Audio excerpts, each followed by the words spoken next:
Jessie Mendiola emosyonal na humarap sa publiko. Luis Manzano lubos ang galit kay Edo.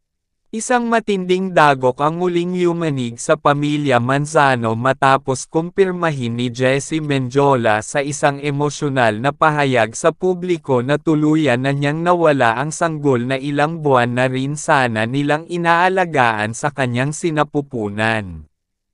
Sa gitna ng kanyang patuloy na pagbawi mula sa komplikasyon, buong tapang niyang hinarap ang kamera upang magpahayag ng saloobin. Isang hakbang na hindi niya kailanman inakala na magagawa niya sa ganitong sitwasyon. Nakaputing blouse si Jessie, walang make-up, at bakas sa kanyang mga mata ang puyat, pagod, at isang uri ng lungkot na hindi matatawaran. Sa kanyang pahayag, pilit niyang pinatatag ang sarili ngunit sa kalagitnaan pa lamang ay hindi na niya napigilan ang pagtulo ng luha. Hindi ko po alam kung paano sisimulan ito, pero gusto ko lang pong malaman ng lahat na, wala na po ang anak namin ni Luis, ani Jessie habang nanginginig ang tinig. Ginawa ko po ang lahat. Pinilit ko pong maging matatag. Pero siguro, hindi talaga para sa amin.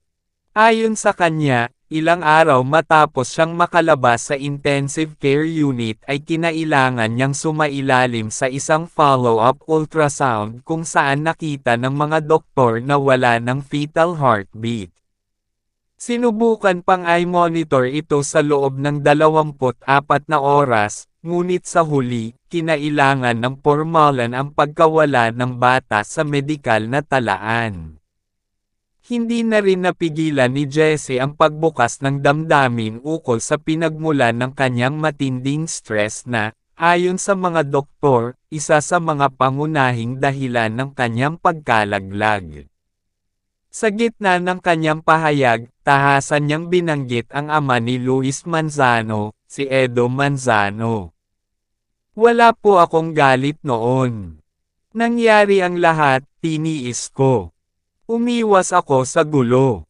Pero nung makita kong apektado na si Luis, nung naramdaman kong natatakot na ako sa presensya ng taong dapat ay nagpapakumbaba, doon ako tuluyang nawasak, ani Jessie, sabay pahid ng luha.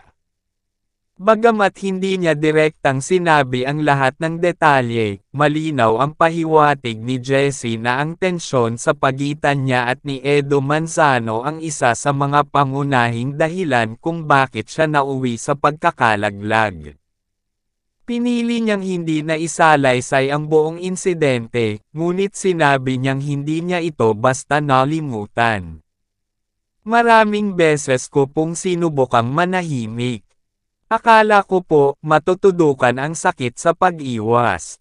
Pero mas masakit pala pag ikaw na ang nawalan, ikaw pa ang sinisisi, dagdag pa ng aktres. Samantala, si Luis Manzano ay hindi na raw napigil ang maglabas ng matinding damdamin matapos marinig ang pahayag ng kanyang asawa. Ayon sa malapit na kaibigan ng aktor, hindi na niya ininda ang sariling sakit at agad nitong tinawagan ang abogado upang muling ipursish ang mga legal na hakbang laban kay Edo.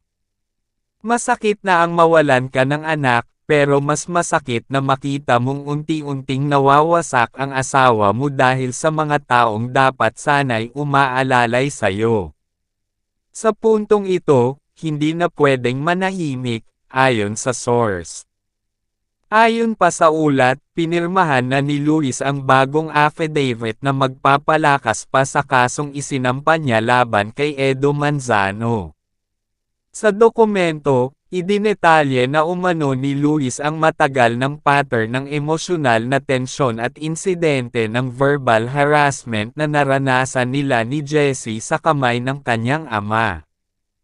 Itinuturing na rin ngayon ng kanyang kampo ang insidente ng pagkakalaglag bilang resultant harm ng nasabing emosyonal na pressure na maaaring gamitin bilang bahagi ng legal argument.